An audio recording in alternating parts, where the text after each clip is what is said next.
Hello, how's your weekend, everybody? It was pretty good. Productive. Built a swing.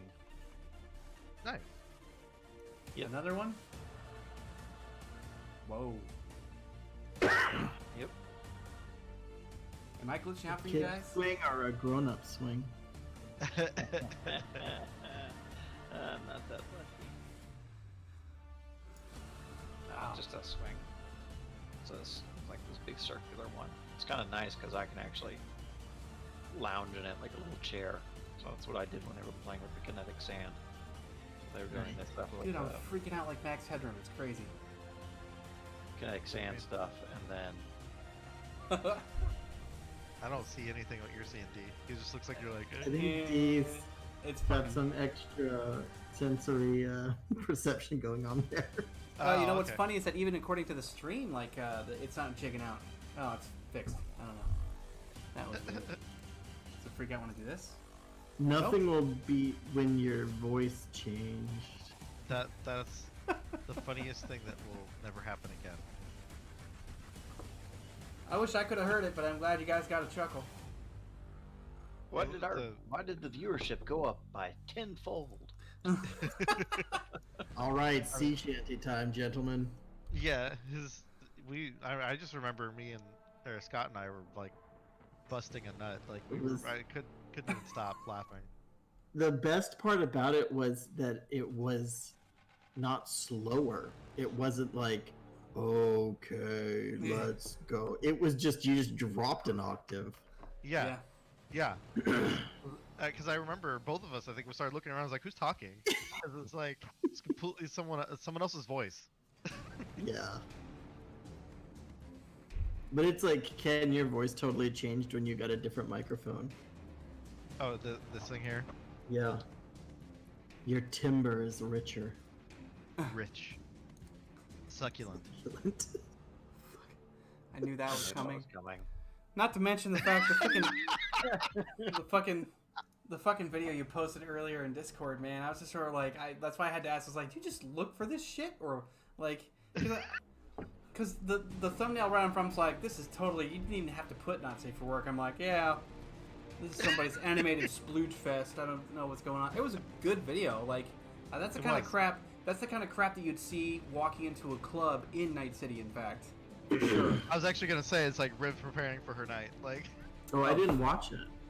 you should Oh. watch it. Watch it right now, and then react. And watch your face. The thing is, Ken has seen so much weird shit at this point that everything comes up on the feed. This is true. Yeah, I've got such a random bullshit. So I'm trying to figure out a way that I can share this across, and I actually don't know if I'll know if anybody's even watching. I think it will, maybe. Who knows? But I don't like. Normally it tells me like something, but I ain't getting it.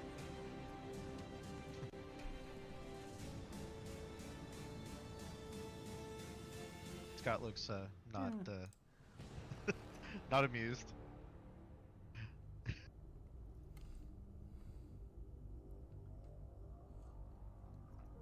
Here, I'll focus this person. I focus Scott, so he's the big boy on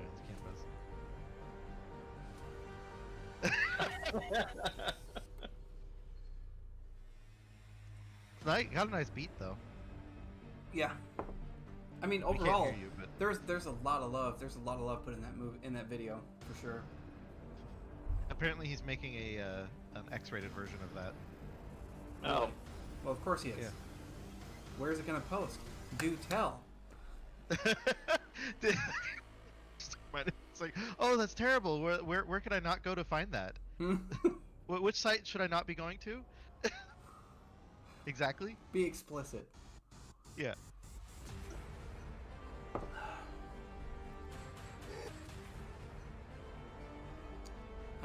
Okay, so like I said, I got this thing on Notepad, so we got to brainiac a little bit here, see if I can get it to do something. I don't know. I'll probably have to kill the music for you guys. You should be able to stream your screen. Couldn't you? Let's talk powers. do this. You scroll down to the Let's Talk Cars section. Lady Luck.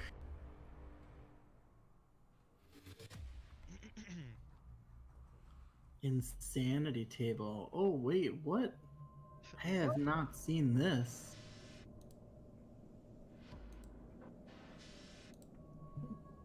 I guess when I open this up, I just zip down to the bottom to see the advancement table. That's because that was the last place I was at. I was like, hey, where'd you leave off? And that's where I go, like, because I always forget, like, how I upgrade my character. Is it ×5? Is it ×10? ×20? Alright, so I don't know how legible this is going to be. For right now, not so much, but we'll see what happens when you start moving. Action and combat. No, now I feel like I'm going insane.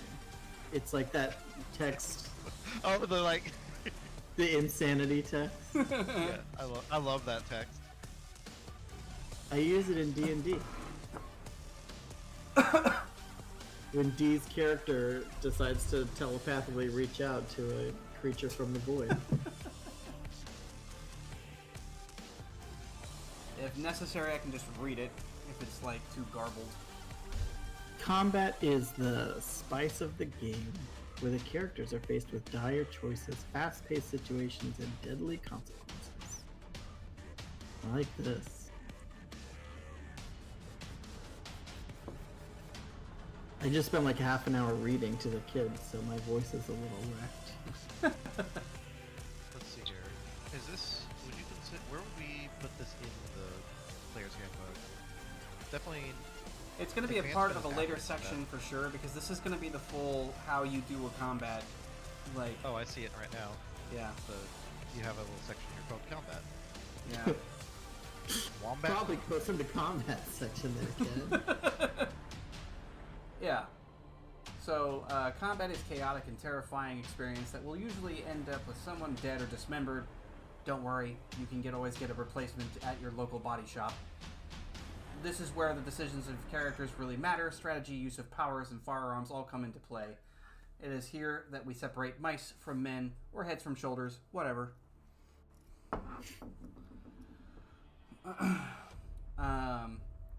So, and then it proceeds on. Gotta know how's going. Gotta know how's going first. That's why you know it's a first draft. Gotta know what's going on first. Anytime you're in a fight, it's he who acts first and has best he who acts first who has best chances of winning, especially in a gunfight. There is no exception here. And then it goes into surprise and ambush. And it's like if you're lucky enough to get the upper hand on an enemy, you will have the chance to crack a shot off before they know what hit them. Surprise and ambush represent possible scenarios, two possible scenarios. That's with a W. Get to see my writing process.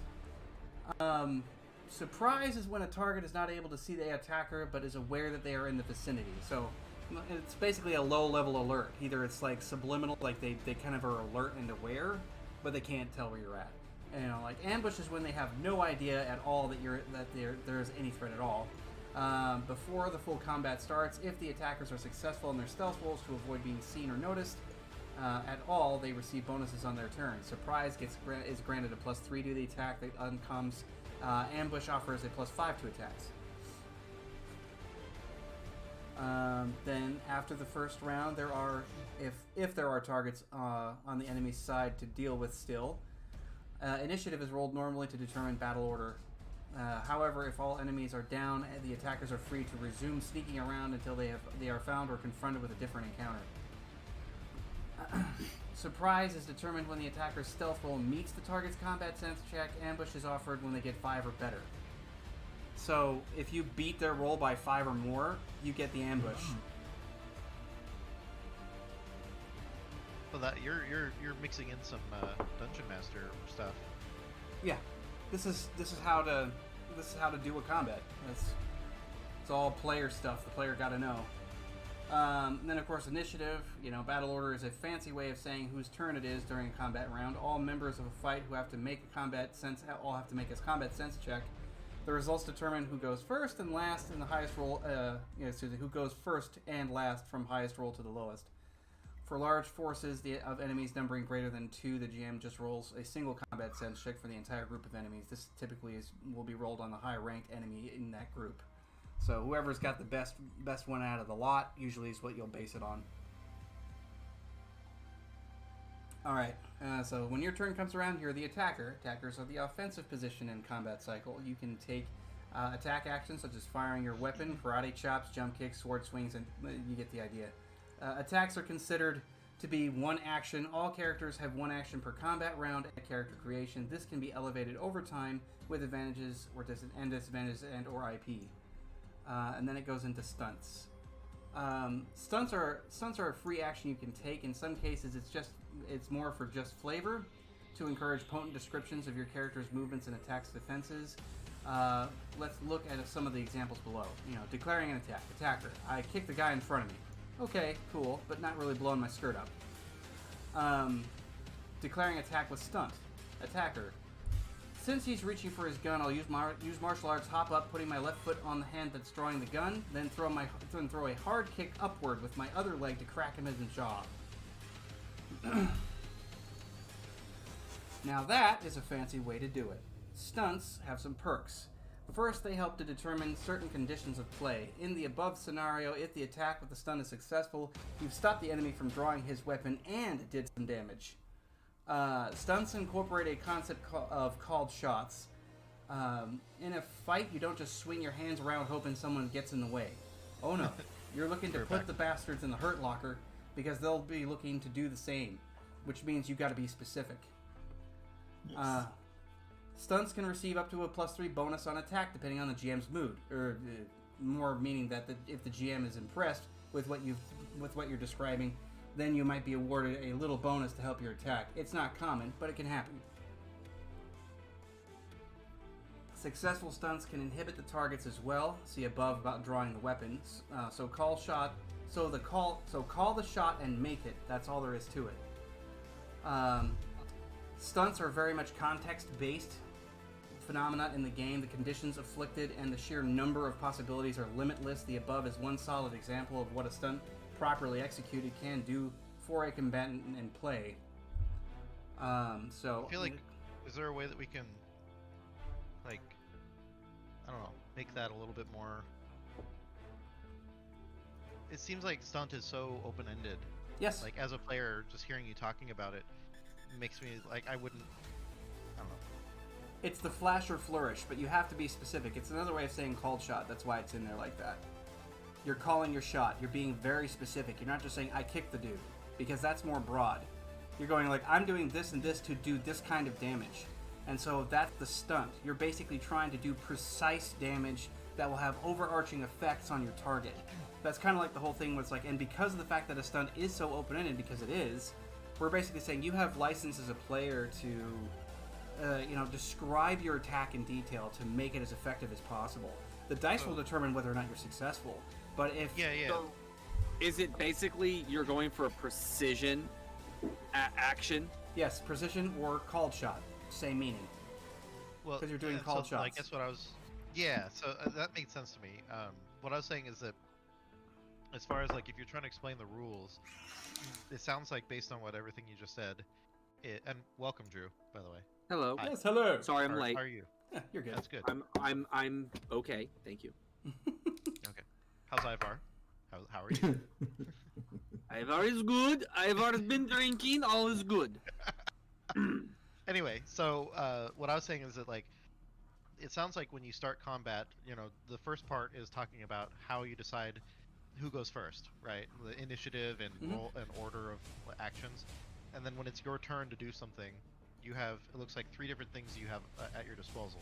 You can move a certain amount, you can declare an attack of some kind or some action, and if you want, you can also declare a stunt of some kind. So you have 3 different things you can do. Now you don't have to do a stunt, but as you just described, you get some gnarly bonuses if you do it, and you're role playing, and you're kind of immersing yourself. So it's like, why wouldn't you do it? But Exactly. Wait.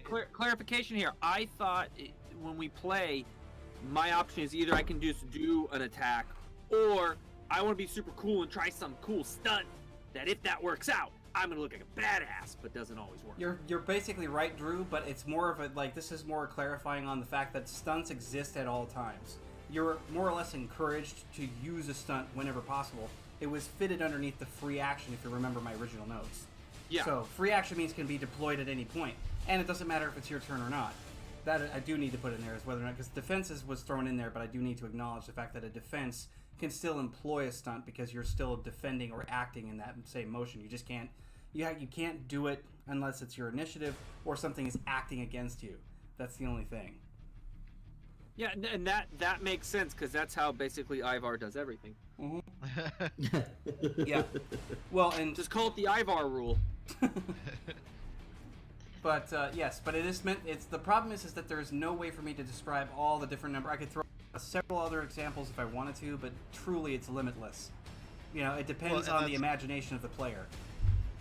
Yeah.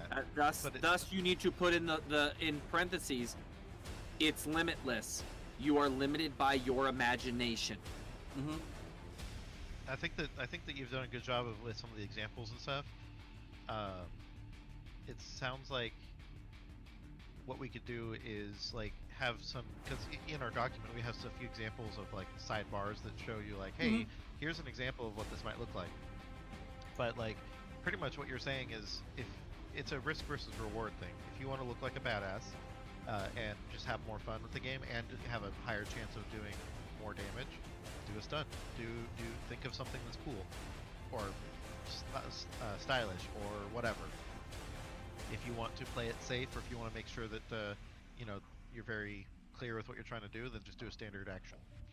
Right. Yeah, because your attack action can be literally, I'm going to shoot the guy, and then it's pretty much up to the GM at that point to decide where the bullet goes. Because if the player reneges on their specificity, if the attack hits, then it's basically up to the dice to determine where.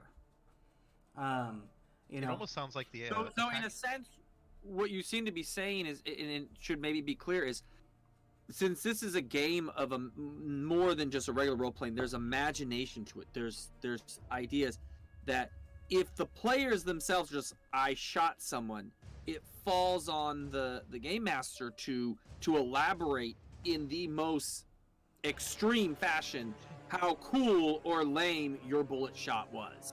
More or less, yeah, because that's kind of the burden of me. Like I've had people play Shadows in the past, and they've been like, hey, I'm going to do this, and very, nothing against the franchise, but it's a very D&D type of thing where it's just like, okay, I'm going to swing my sword, and they don't elaborate any further. It's just like, okay, I'm going to go shoot, I'm going to like take 3 shots at the guy. It's not like Barrick was just like, okay, I'm going for like head, neck, and stomach. Like that technically counts as being a stunt because he's being specific with his shots and he's calling them out. And that's really important. Shadows really thrives on specificity that way. Because otherwise what happens is that I just roll either a d10 or a d6, depending on what's going on. And if your hits are hits, then I just random roll and see like, okay, that one's in the head, that one's in the torso. That was like, I basically just let the dice decide where the bullets land. If it's a chaotic situation like that, I just kind of go. But I'm going to tell you, coming into this, I played D&D, intermittently over the years. Having you clarify that, like, that was something I just picked up on as we played the game of like, oh, we get to play a lot more acting and just running with this to wherever our imaginations go. Uh-huh. Having that clearly like specified might be like, like a little box to say, hey players, if you want to play this to the max, you need to have people who are willing to just go out on a limb with their descriptions. Right, and so a lot of this, so mind you, Shadows is now becoming some big ass, I don't know how else to describe it, it's becoming this gigantic, ginormous, like amalgamation, so much White Wolf is thrown into this, right? So that's the heavy roleplay story elements. Then you have Exalted, which was kind of White Wolf's failed attempt at making something cinematic and super awesome, right? So Exalted is kind of woven into this idea. I just have stunts in there like that. And obviously stunts will, what the player character is capable of will determine what stunts they can perform. And it's all within their reach, so there's nothing psychotic. As long as the GM is paying attention and going like, okay, we got a cyborg, no, you can't throw a fireball as a stunt, that doesn't work. Like, it becomes pretty clear what their limitations are because the character sheets and the characters themselves are so damn specific That's why all that effort at the start is really important too. That's why you have to have a really clear vision of what you want your character to be, so that you know what he's capable of. And since it's so personal, you'll know exactly how all that stuff fits together. And it just makes it really easy. So once you're neck deep in this, the stunts part of it makes a lot of sense. I would see is would be a good thing to have. We have this in the sports I coach. We have the rule book. Yeah. That's the standard book that goes out, tells you how the sport's played and what's going on. And then there's like the side book. There's the officials book that tells us, like, we call it the case book. Mm-hmm. What are the cases and how do you handle them? I almost feel like Shadows needs a case book that is not, you don't give it to the players, but like, you're running Shadows, you need to know this is how you should be running this game. Yeah. I mean, that's kind of the Dungeon Master's guide. Yeah. Yep. In D&D. Yep. Well, I took another, based on this conversation you two were just having, I took another approach here. It almost sounds like in the player's handbook, you actually want to dissuade people from doing standard attacks. And so maybe reorient how you describe things and say, when it's your turn, think of how your character would handle this situation and describe it in detail. We call that a stunt.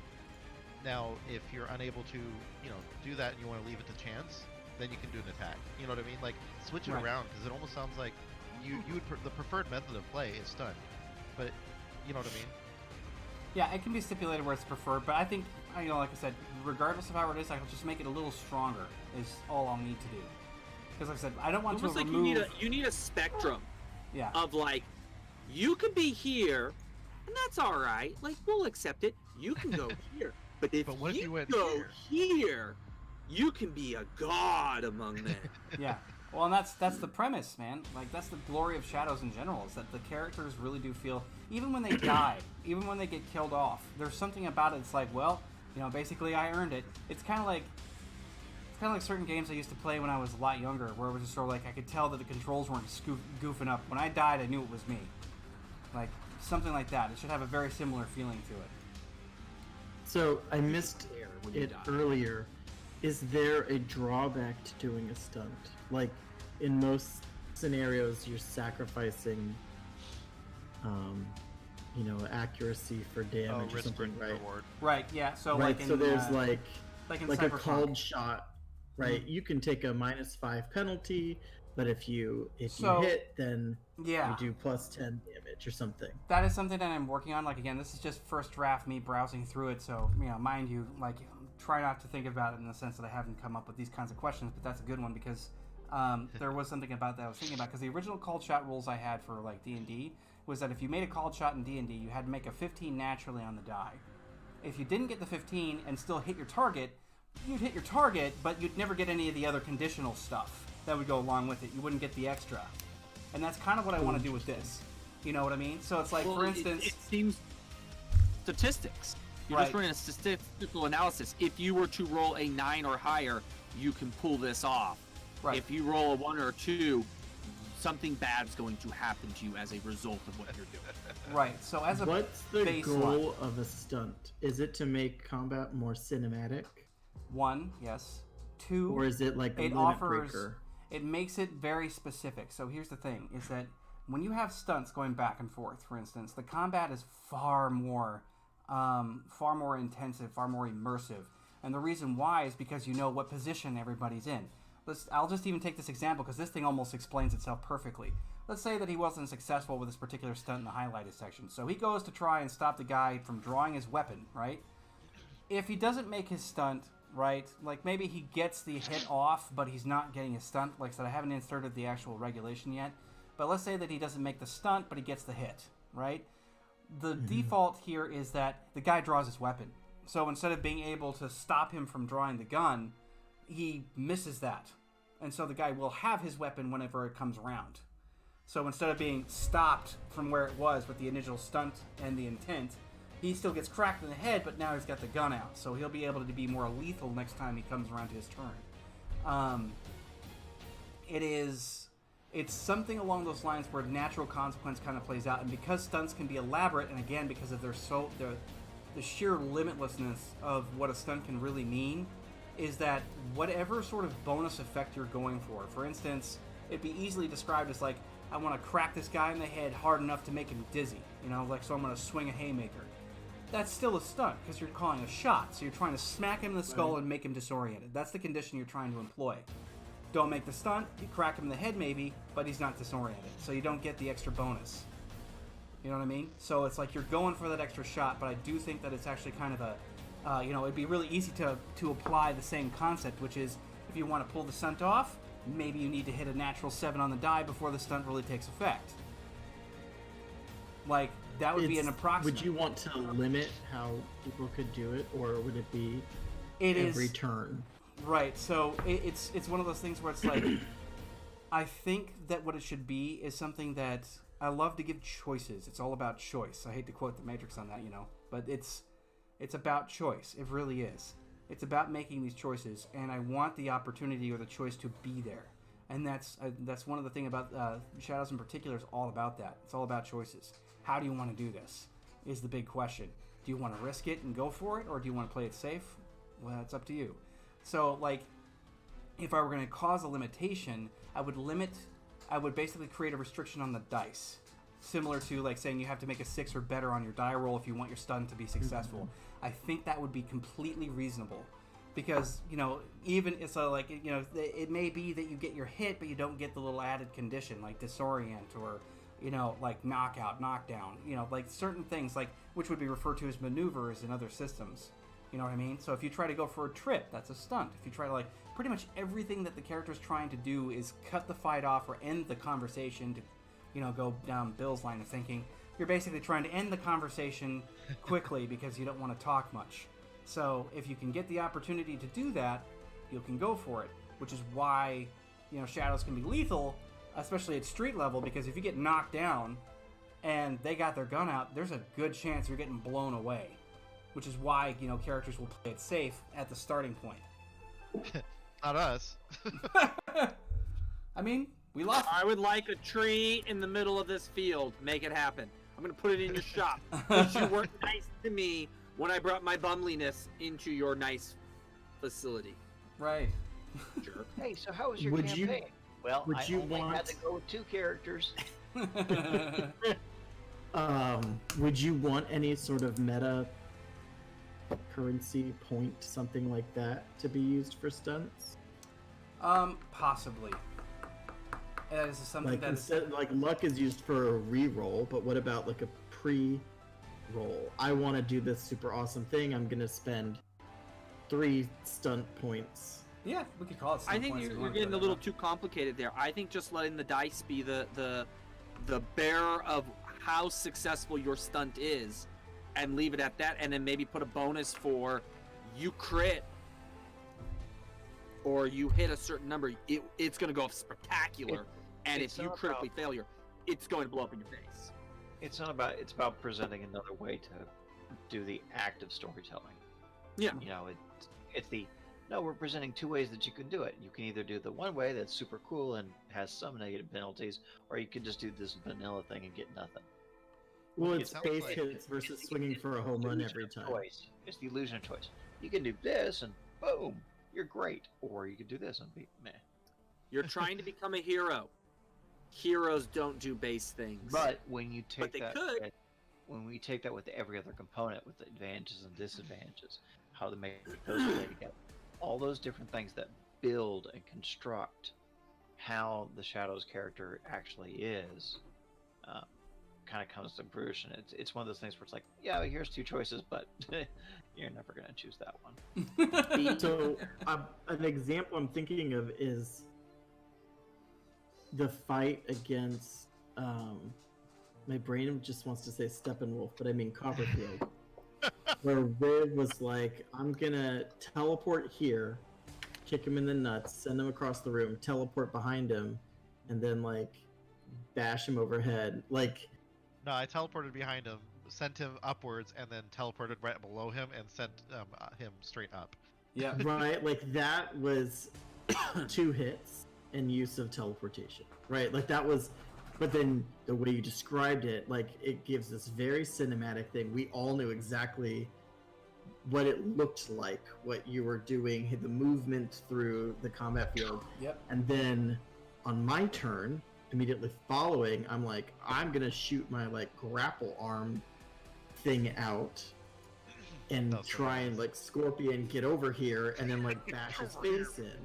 Yep. Right? So like I was doing a melee attack, but like I kind Way of cooler. went It was with way that. cooler. He was doing a Rover. ranged touch attack. Anyway. Ew. Right. I feel like you need a compendium that says to be able to play Shadows well, you need to have watched or read The The following. Yeah. Have a freaking list. Okay, so at the end of Well, not just a list, but come like do like a video credit on the webpage. To do the following, you must read, and it goes all this list, and then it's like this gigantic list that goes super fast, and then slows down. Did you Lay get down, that? sweetie. Okay, you're Lay good. down. You can play Shadows now. Lay down. Lay down. It sounds down. like you have a really good idea. Like, I guess the question here is that instead of, because D, if you're reading this out to us, you're gonna get by designed by committee. But you, Yeah. D, describing what your goal behind what these combat is supposed to be like, that I think is really good. Mm-hmm. Yeah. You want when as a DM or as you for this game, it sounds like if I'm gonna regurgitate what you've been saying, you want someone to go into combat and not just think, okay, well, I've got a miniature right here and I can move 5 feet this way and I can do an attack and that's my turn. You don't want that to happen. What you want is people to think, okay, if I look over here, I can see that if I jump over there and I attack from this angle, I would have a better chance of success. Like you want the people to be in their character's head. That's your goal, Yes. right? Yep. It's I you really- want it more fluid. If you like to not because I live in the D&D world, but one of the big criticisms of 4th edition D&D was that everybody's a wizard, Yeah. right? Everybody had some Because sort of in, tap of magic. Yeah.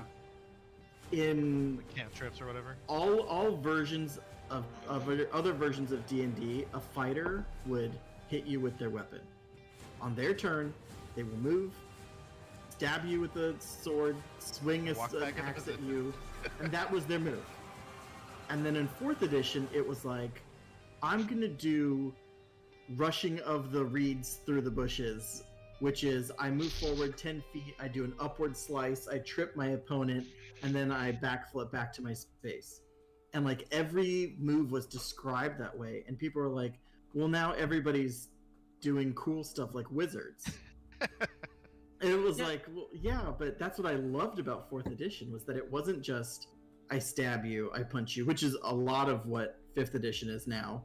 On my turn, I'm either casting a spell, which is a cool thing, or I'm gonna stab you with my sword again, stab you with my sword again, stab you with my sword again. I try But to isn't land. that Go ahead, Drew. isn't this what makes Shadows so much fun? Like, I make Yeah. my weekly notes. I have a novel I am working on to flush out what we have, or I could just give it to D and just say, "Okay, D, go."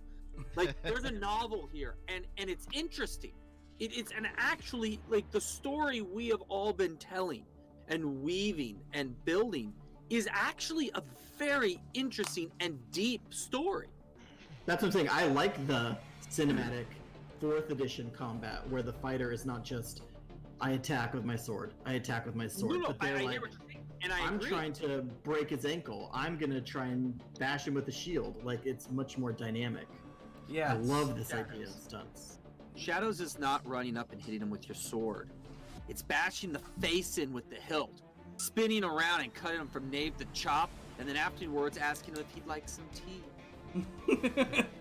The thing that I think 4th edition probably failed on is that it basically took away the opportunity to be more self-descriptive. Because you're right, they Yeah. went through and basically detailed what the moves were, and I kind of didn't quite appreciate that because I was like I wanted to make up my own stuff, and that's just kind of my own thing. Because like I said, there's definitely there is a group of players, a very specific set of players that really enjoy having all the thought done for them. They like to let the mechanics just kind of go da da da da da da da da, and they get to have some loot and a Well, little that fun was story. the criticism. It was like a video game. Yeah, it was right? like World of You're just Warcraft choosing and your books. attack from the list, Mhm. go, and then your character darts in, does it, darts back. Yep, and that's kind of what it was Second like, line. and I think that's probably what had people thrown off the most of the time, because if I were a fighter, that's the thing. It's like whenever I run D&D, it's very I hate to say it, but it's a lot like Shadows, meaning that if you're a fighter, you're not just going ugh. You have to sit there and think about the actual maneuvering, like how are you going to strike this target, and if they're distracted, you step on it. I mean, Or you're like me and get killed at the night with my goblins. Man, I had to stop myself just now from like gushing about one of my favorite characters that was made for me. I didn't actually make it. A friend of mine made this character, and he is absolutely 100% my favorite D&D character I have ever played. And he's just what the hell? I'm trying to remember his name, but he goes by Stormcloak. And the thing about that is that he was actually the general to massive armies until his kingdom was betrayed by their king. And then he had to leave because he was exiled, and the enemy forces took over the entirety of his country. So he's lost his whole home. And then he went to a neighboring country, in fact, and became just a hermit and was living out in this way until bandits struck a town nearby, and they found out who he really was. And, he just shows up and slaughters these cheapos. And I mean brutally. Like, it was bad nasty. We're talking like, I treated it like Bill would have been proud. I'm telling you. Like, I snuck up behind, because they had scouts that were coming up, and there was one man on horseback and 2 scouts up ahead, right? So he calls his longsword into hand, doesn't make a sound, doesn't scream out or holler, nothing. Just runs up behind the horse. He ganks the horse to the flank, causing it to buckle and fall over, because he basically hamshanks it. The rider on the horse ends up getting clipped underneath, right? The other 2 in front don't even realize what's happening. He steps over the guy who just landed, and without taking his eyes off the other 2 targets, just takes a blade, sticks the guy in the neck, twists it, and walks past. Leaves him for death. There was no contest. The guy was done. And then the other 2 fighters, one tried to draw, and he ended up just basically grabbing, sticking, and just pulling it back out. The guy ended up trying to go for his own blade, and he took 2 swipes, and the guy was down. Like, it was just very artful. Like, and I used the same, like, freaking God damn it, I love that character. I can hear the chub from over here, man. Oh, I fucking love it. I would love to go But back to him. that's what you want. You want Yeah. Shadows to be such that years from now you will retell your character's tale. Right. Well, I think, Dee, that I told you that, like, it wasn't until we were playing that I was like, oh, I finally figured out what Bill's been talking about all these years. Yeah. Oh. You mentioned it. This is that game. Mhm. Okay, I gotta, like, go back to the tapes and, like, add more enthusiasm on my end. But that's what makes Barrack so enthusiastic. Yeah, good times. Yeah. Fair. So, then it goes through, let's see here, it goes through some movement. It's like, you're also allowed to take up different positions. Granted, you're not missing your legs or something. Meaning that each round on your turn, you can move up to your mobility per round in meters or paces. You can break your movement up any way you choose, hold position, move then strike, strike then move, or just move if you're doing something else. Your mobility determines run and sprint speeds in combat, in a combat round, and jumping distance in meters. Then moves to difficult terrain, which is sometimes you're not in the best of conditions. Could be snowing outside, you might be a condemned building with bad floors. Somebody may have just mopped the linoleum. It's a crazy world out there.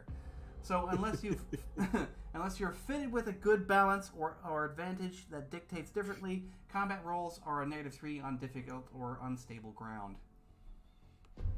Just because you're having to manage it.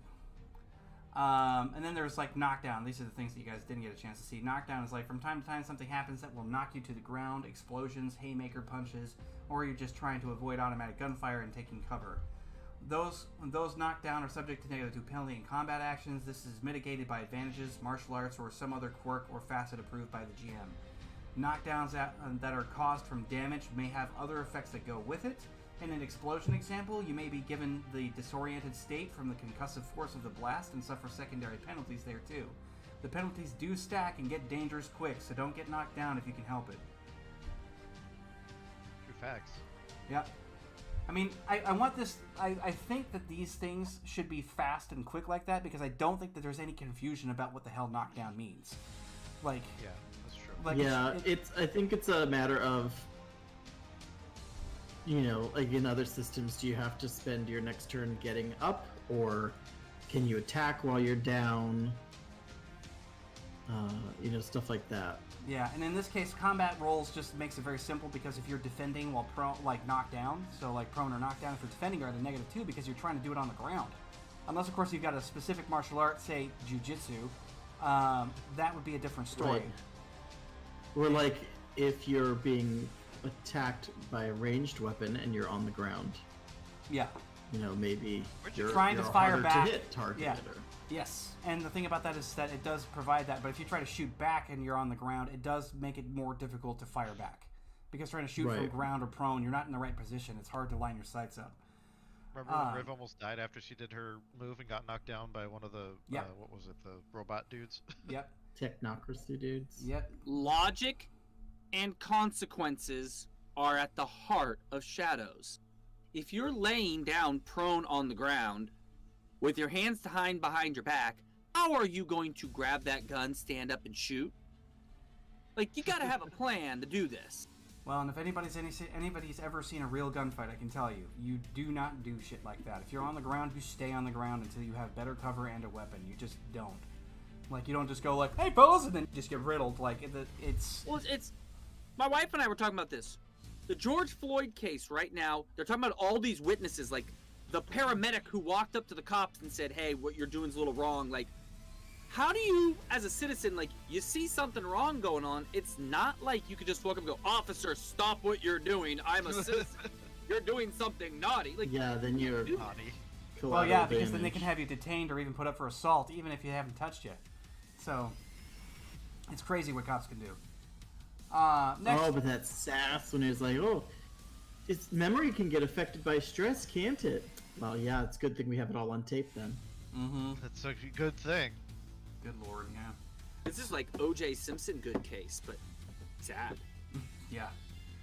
So, the next thing is duck and cover. So, when you have cyborgs raging, brass flying, and bullets hissing past your head, there's no good chance you'll be staying in one place for long.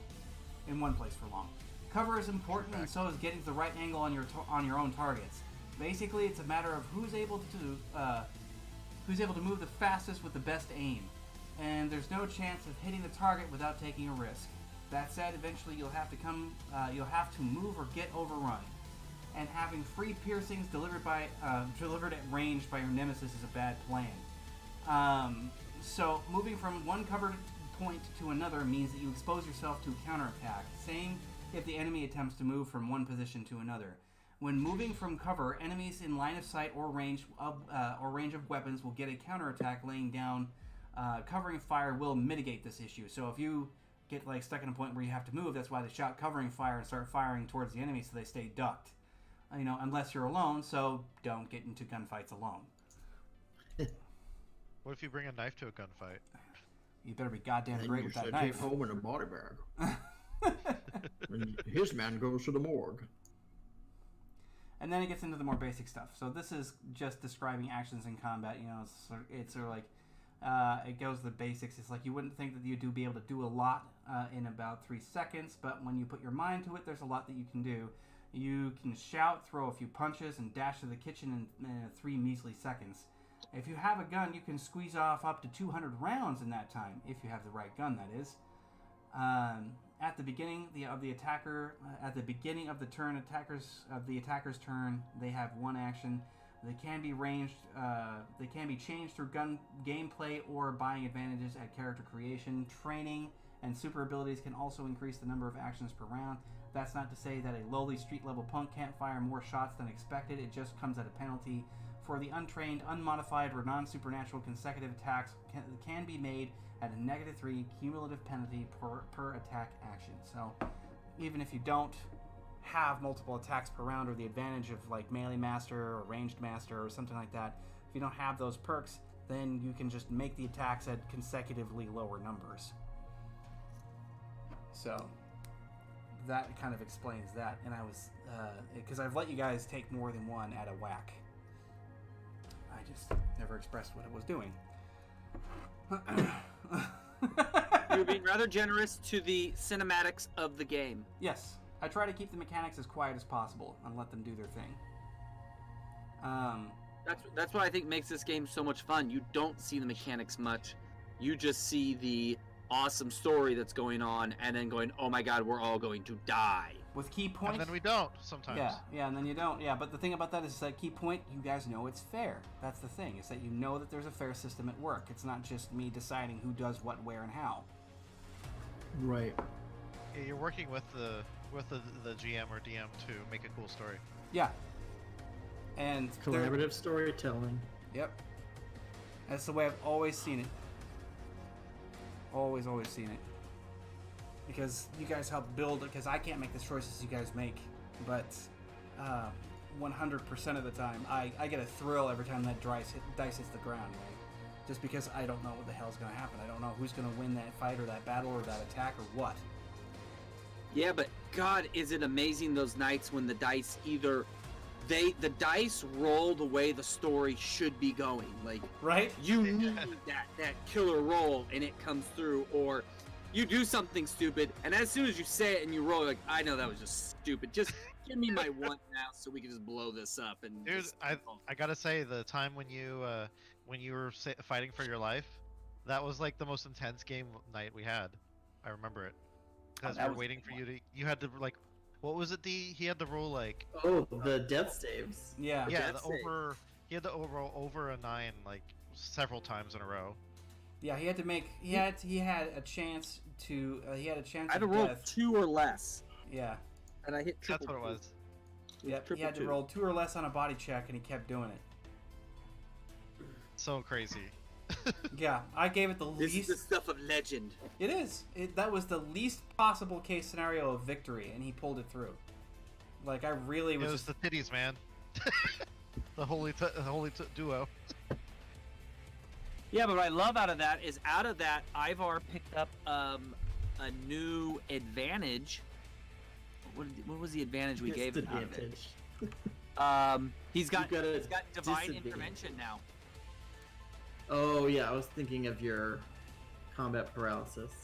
Yeah. No, well that was another one. Like, I've tried to play Ivar of like as the game goes on of what would happen to his character in real life if these things happened, you know, and you have to be fair. You can't be like, I'm just gonna stack up all the cool fun stuff. Like, no. Yeah.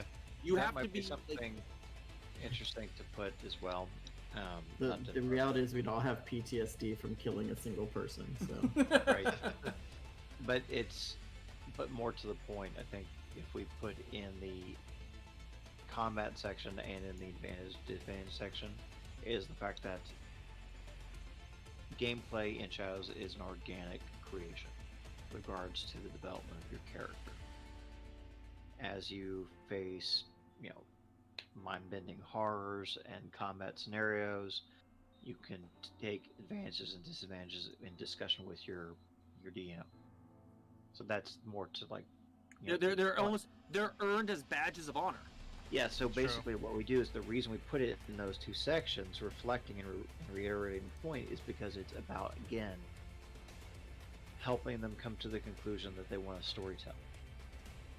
Is the fact But that at the same time, you got to make it clear they can't be given out like candy. Like they're truly earned. That's why they cost. That's why that you have to spend IP for them. So like you get done with the combat, you get a certain number of IP, and it's just like, you know what?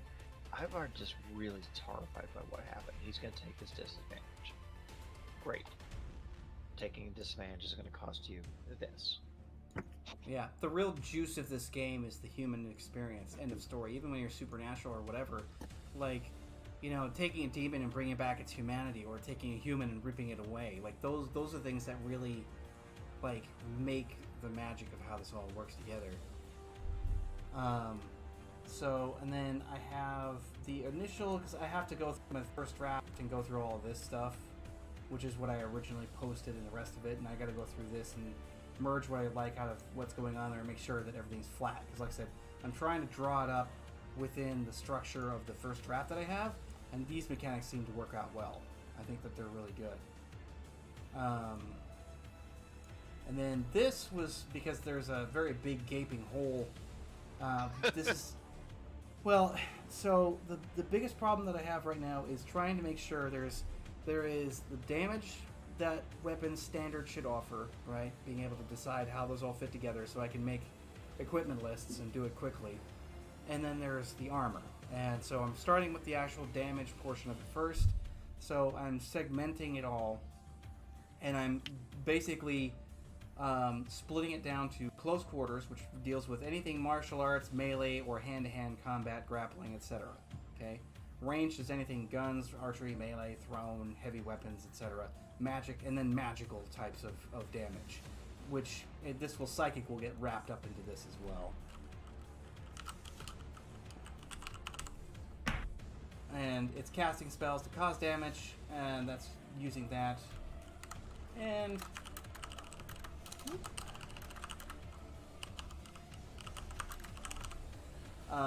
so there's that, you know. Then of course I was trying to come up with baselines, which is these are the actual full-blown mechanics for what's going on. So close quarters is always the base, which is built on the skill. So like the rank plus your D mod. Actually, I should just say skill rank, so equivalent skill rank. So it's nice that you have some downtime while you're at work, huh? Yeah. You were a lot. Yeah. Well, this is burning into my brain here. I want to get this going because, you know, like if I allow things to go too far, I'll start to get a little hazy, and it happens to me in Shadows sometimes, where I'll start to feel like things are almost too organic. And I was like, okay, let's get the structure back in here. Got a little bit of got to get the order back in place so that I know what I'm doing. And this is just me regurgitating from my own line. But so DMod is built out of, the close quarters baseline is DMod and skill rank equivalent, and then whatever the weapon offers. So it's weapon.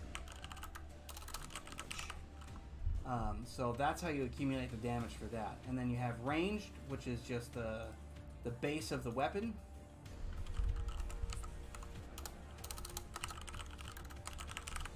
So just saying base. And any modifiers, you know, whether or not it's explosive, incendiary, etc.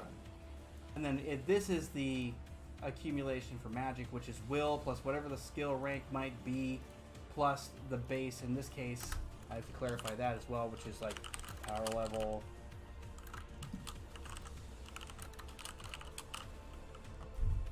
psychic level. It basically depends on that. Usually it goes in tens because it's like got some high numbers that get thrown in there, so it's always multiplied by 10 in some way usually. And then DMod is earned base for the body stats and martial arts and melee rank. So I was just clarifying this here, stipulated for this part. And then, of course, I started thinking about, okay, so here's baseline damages, and I realized that I could work within a spectrum of damage baselines that would be really easy. Handguns and small arms fire, that's going to be like a baseline of 12 to 18 on average. And that fits because this could easily kill a young person or a regular human within 1 to 2 shots easy. And SMGs usually use small arms fire ammunition as well. Rifles, on the other hand, have a tendency to have a lot more gunpowder and a lot more stopping power or other modifications like armor piercing, so they do a lot more damage in general. So 1 to 2 shots generally, unless you're hitting something non-vital. And then you have the heavier vehicle weapons, which is like 60 to 84 damage at a whack, depending on where it's at. And then you have the modifiers, which going through it indicate how the damages are modified. So explosive is 15. Armor piercing doesn't add any damage, just allows you to go through armor. Incendiary adds a 5. Hollow points add 8. Copper jacket is standard, so nothing. And then high is 10. When you come up with these numbers, do you have like a certain range in mind? Because you have to base it on okay, what is a standard human? So a standard human has a grand total of 20 hit points average. Anywhere, yeah, so 20 to 24. 20 to 24 hit points is average, okay? So when you're dealing with these figures, if you added, say, an explosive round, so you just take this and go, okay, 15 extra points, and you go to small arms fire, and let's say you're dealing with like a low end. So if it was 12, and then you had an explosive round additional, that's 27 damage coming out of that gun, and it's explosive. meaning you're a regular human, that gun will kill your ass if you're hit directly with it. Period. And that's all it takes. Because remember, we have to start at the baseline, which is street level. This is all street level baseline figures. We're not dealing with the, freaking Wing Zeros, like Mega Blast. We're just we're trying to sort out what the bottom rung is, so we know how far the top can go. Because we can hit the bottom. We can hit the bottom easy. Hitting the ceiling is impossible. So, yeah, that's kind of how that works. Or if you took Incendiary, it adds a little bit more. So if you take 17 damage, somebody who's, takes a shot with an Incendiary round, to the torso or something, that would probably kill them pretty quick. Not quick, but quick enough. So that's that'll do some damage. It's balance. How do the numbers interact with each other? So, is a small arms fire by itself pretty lethal? Yes, about 2 shots would do it.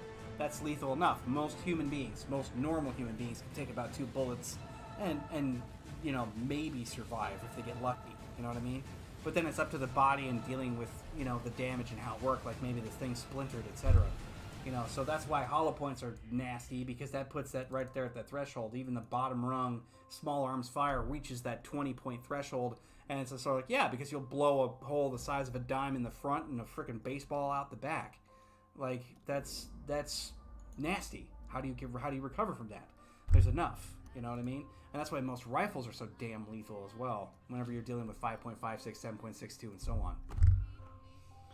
on.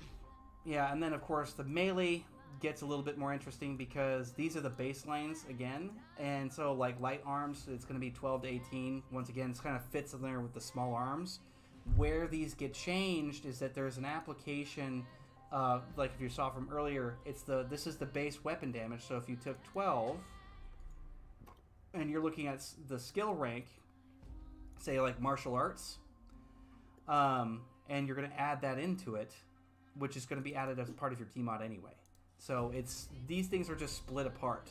Technically, your DMOD is going to have all of these 2 things kind of put together. So if you have like a 7 martial arts and a 5 DMOD, that puts you at 13 already, plus 12, which means that a knife does 25 damage, which is also realistic, because hand weapons, especially knives, are way more lethal than bullets. You're statistically less likely to survive a knife wound than you are a bullet wound. There's like 30% survival rate from being shot, 30% survival rate from being stabbed, and 70% survival rate from being shot. Like, it can range that much. And it's because of the sheer amount of tissue damage you're doing on the in and out.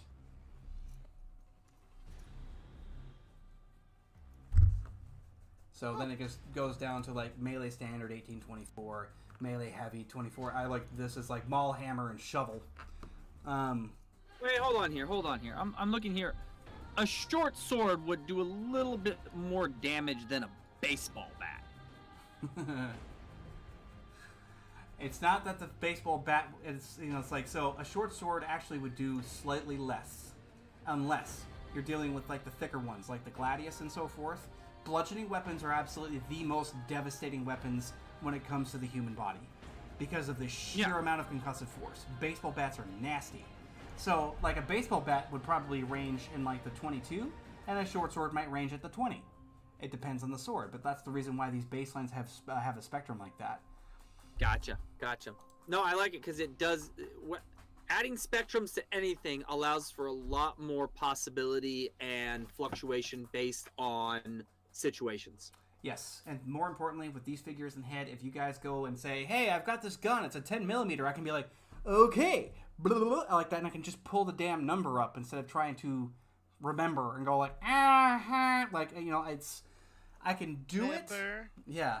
I can do it. So, and this is going to lead into the next point, because the damage and lethality of all these weapons will literally determine the defensive capabilities of all of the armor. And because armor will stop some, but not all, because you'll still suffer, if you're wearing Kevlar and get shot with something, you're still going to get bruised to shit, maybe even broken a rib. Like, it's not lethal damage, but you're taking it. That's what she said. I think you really need to write that. It's not lethal damage, but you're gonna take it. Yeah. Because that's what she said. Happy Women's Empowerment Day. Oh man, but yeah, so this, like I said, this is the big gaping hole right now. This is the bitch that is driving me bonkers. Is the armor? I want that system gone. I want it reworked because it's atrocious, and I can do it, but it requires calculator, and I'm not in it. Like I said, that's where the mechanics are glaring. It's like it's one of the most raw. It's one of the most raw elements of Shadows right now, and I need it fixed. Just do Thaco. Bare skin is a 10. Full plate is a 0. Oh man, I really liked the Thaco system back in the day. I thought that was a really unique way of approaching it. I loved it. D20 messed me up. Third edition Voodoo, when they switched to higher is always better. I was like, what? What is this? Right? I was like, I got -5 armor, dude. Oh yeah, it's all about that best. D19. Yeah. All about that D19. I think the armor should be all based off of a D19. Well, I mean, like, okay. So it's kind of like anything is always up for grabs. So I'm literally going to accept any ideas right now just to throw it out there because there is no bad idea. So like, if I were to try and manipulate the concept of Thaco, which is relatively simple in its design, which was like the only thing about it that Shadows would contradict very heavily is that what determines whether or not you hit versus like in order to do the damage. Right. That was the one step that's different. Where in this case Hit we're versus assuming do damage. right. So the hit and then you can do damage because you managed to do the hit. So it's like it was treated more like a maneuverable mechanic, like you maneuvered it, as opposed to just. What about like an overkill sort of mechanic? Right. There's no kill like overkill. Hey, Bill. Well, that's what your crits are for. Yeah. Like the Well, repeat what I'm crits, that's thinking your is like overkill. like a bat versus a sword. Like the armor might absorb most of the damage from a bat, but a sword might go right through it, right? Depending on the Well, because type of armor weapon. is. I know we don't want yes. to get into like Another armor thing is, types, but I Right. think the best way to kind of simplify that is we already have two characters that have reactive armor that can regenerate itself. Play off of that. It's the fact that okay, so you have a base armor on your chest of 50. They take 50 damage, that chest armor is no longer usable, right? So any damage. So in a they sense, give they- armor its own hit points. essentially armor is the armor's hit points. well, Once that's like a done, durability type mechanic. Yeah. Yep, Mhm. the durability. So I mean that armor is gone. It can't be used. Unlike Well, it'd have to get repaired. Barrick or myself, we can pump certain things into it, and then our armor just kind of regenerates. And Yeah, that's what I meant, like an overkill. Like you can break through the armor, and then Yeah, the armor is and no that's longer. where the armor penetration kind of comes in as well, is because Well, it also allows for crits. If you get a 10, you get past that armor. Yep, and that's where it's the armor just gets destroyed because those exploding 10s add damage. Yeah. So eventually it's going to be blown away, but it's But the 10s in a sense are not only rolling for the damage, but they're rolling how well you can get through that armor. yeah. And that's where like the armor penetration comes in. It's like, oh, you have armor penetration of 4. Well, I'm still kind of the old. Okay, that's just the cat, not a child. Just the whining in the background. So, what was I saying? I had a parenting panic moment. Armor penetration. I still have the old school thought on that. It's the fact that okay, so armor penetration 4. His armor is 50. Subtract that, just divide by the 4. I'm still in that kind of old mentality that probably needs to be shifted. If someone can come with a better idea of how armor penetration would affect that kind of durability mechanic. Hey D. Yeah. It sounds like for us to figure out how armor and stuff is going to work, we need to figure out how it plays into the balance of the game, right? Like you already said, you already have talked about how, what a standard human HP is, or like health levels. What does the armor do to prevent or to help in those situations? Also, one of the things you mentioned that is important is like concussive damage. One thing we haven't talked about is like I could be, to the gills in my armor, right? But if a grenade goes off next to my head, the concussive damage will just hurt my body, even though the armor's there. You know what I mean? Well, technically speaking, right now is what we have, which is kind of what Scott's already mentioned. We actually have an overflow mechanic, meaning that you stop an overflow. Yeah. So it's one of those things where it's like it's currently, and I'm gonna write that down. Write that down, Jenkins. Oops.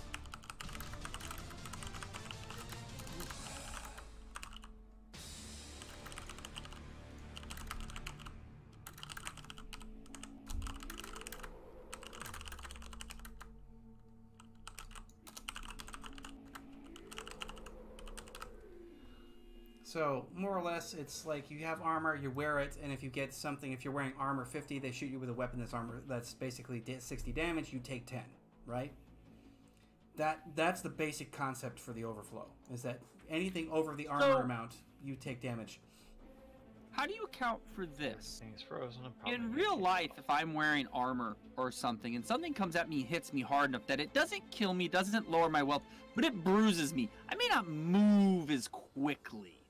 So that goes into the pain mechanics. So in other words, if you get shot a lot and you end up taking enough damage, and it would be, you might still, Bill vanished. You might still, and he's He back. does that from time to time. Don't worry.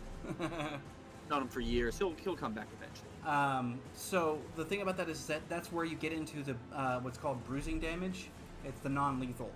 So you might suffer penalties and pain. Like you may take a hit to your die roll, so you might suffer like the pain and penalty. Okay.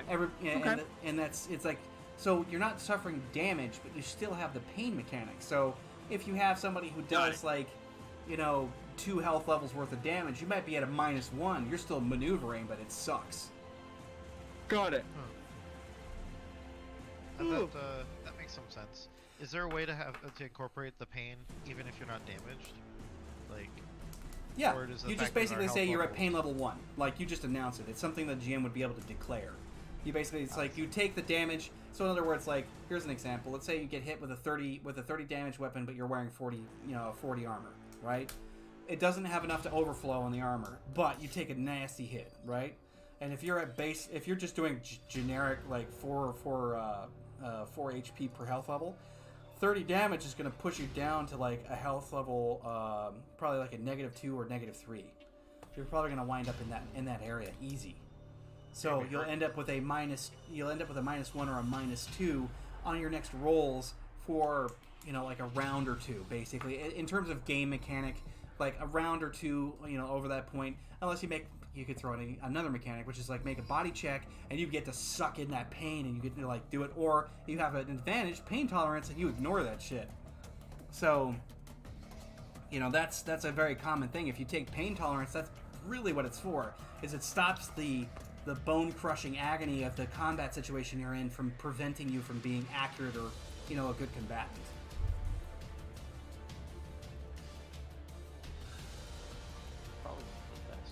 So the reason why the overflow has worked so well in the past is because armor piercing has a brilliant way of handling it, or at least brilliant in the sense of if this were a video game.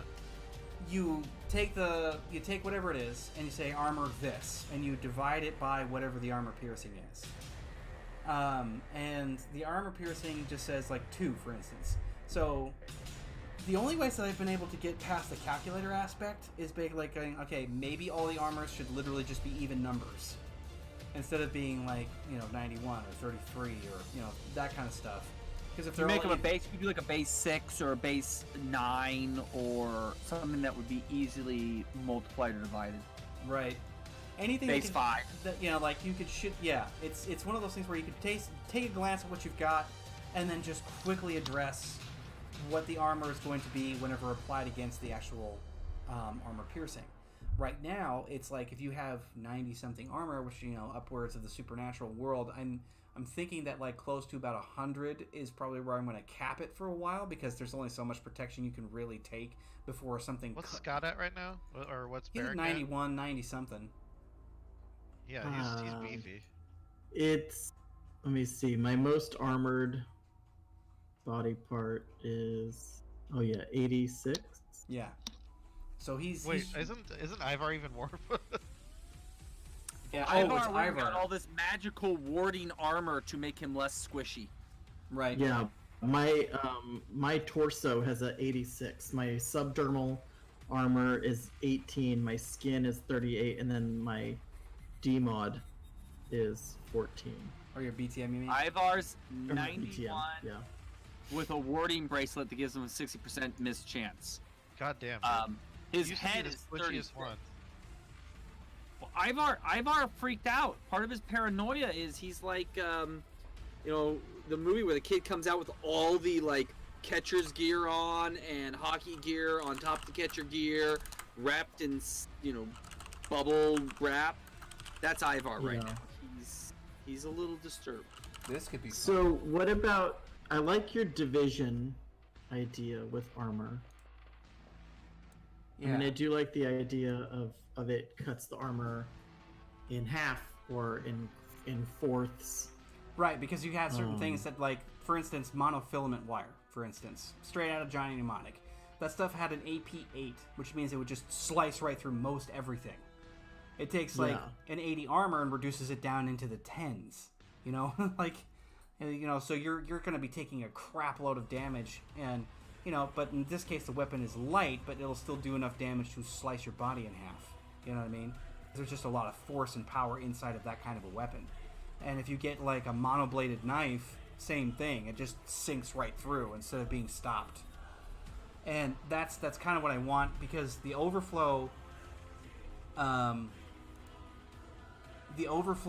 idea really does a great job in making armor important, and it also gives players a sort of the chance to be really nasty when they have armor-piercing equipment, because they know they can get through it. And so it kind of like makes the playing field a little bit more interesting when you're dealing with that stuff. Because if they have armor-piercing rounds, even if you have really great armor, you might not walk out of there whole. So it's I don't want the armor to be the surefire guaranteed. I don't have to worry about this kind of weaponry. It's like, but at the same time, when you're dealing with at certain levels of armor, you shouldn't have to be worried about it. Like, you should feel kind of godlike. It's kind of like the Cyber Psycho Squad. They don't give a crap what sort of pistols, shotguns. They don't care at all, because most of that stuff's just going to go bouncing off and flying everywhere else. It's not going to bother them a bit. But you get like a 90mm recoilless rifle, for instance, then they'll start to sweat just a little bit. A little bit. Or you rip a turret off the wall and use it as your personal minigun. Yeah. That Well, was pretty badass. That was the Technocracy blending together angel rounds with magical enhancement and, high density and really, really high capacity ammunition. Like, just insane. And now it's barracks. Yeah. Well, we don't know. Well- We hotwired that thing together and magicked it, but we're probably out of ammo, so. So the thing is that if you could learn how it fits together, I could really see like Barrack running around. If like you could re-engineer it a little bit, turn it into a backpack.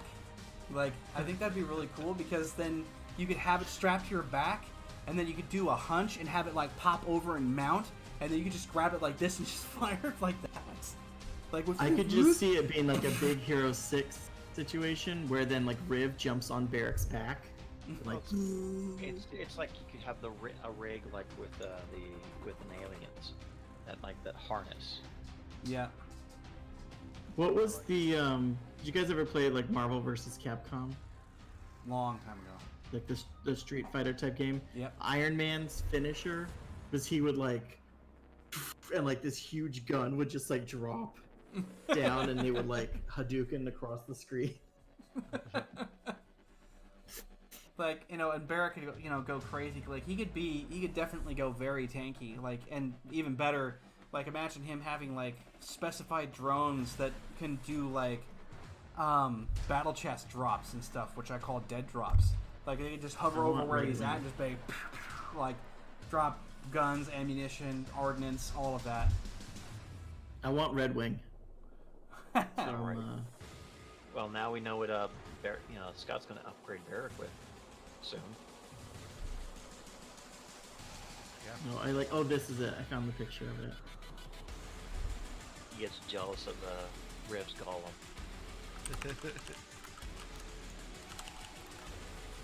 Dude, I can't wait to. Barrack is bored. He just copies everybody else. Oh yeah, that. Proton cannon. Maybe if I next week I'll figure out the upgrade system for Riv, because I like the idea that Phil came up with the overloading my runes. Yeah, I mean, it's one of those things where it's like to demonstrate that you're gaining more control over your powers. It's not like an instant fix. It's okay, if I roll this number, this roll, then I can choose between this or this. So Choose this or this. there was something in mentioning the mischance element there. I love this. Could be explained both magically and technologically. Reactive armors could create a mischance where they basically have like a chance to nullify all damage or something along those lines. And it could be done with a durability mechanic in combination to that. I wouldn't know how in the hell I'd ever do armor piercing, but it struck me as being a really cool fucking idea. And even with like overflow, it could be the same thing. I could actually combine mischance with other types of armor concepts, because I really like the mischance thing. And if I put it in certain volumes, like 40%, 30%, somewhere in there, it kind of adds that extra little gumption to it, where like the mechanic adds to a sense of what the armor can do. You know what I mean? So it's just like or it could even be termed into something different. Like the mischance could literally just be, it'd be weird, but you could test. Like we could test out like where armor is like solely a mischanced figure, and all it means is that it absorbs damage based on the rate of its mischance, and obviously heavier armors would go really high, right? And it'd be weird to try that out, but I'm just kind of like playing with the idea, and it's like that could be actually a lot of fucking fun. An armor piercing would be really easy to make because you just basically lower it down by tenths of a percent, or tens of percents downward. Like if you had a 25% armor and somebody had 20% armor piercing, it reduces it down to a 5%, which has the same kind of like ugh feeling. You know what I mean? It still has that chance that the fucking round won't do damage, or that the attack won't do damage, but it's really fucking low. You know what I mean? It could be explained that way. I'm just trying to use math to describe realistic circumstances. And like Math. Yeah.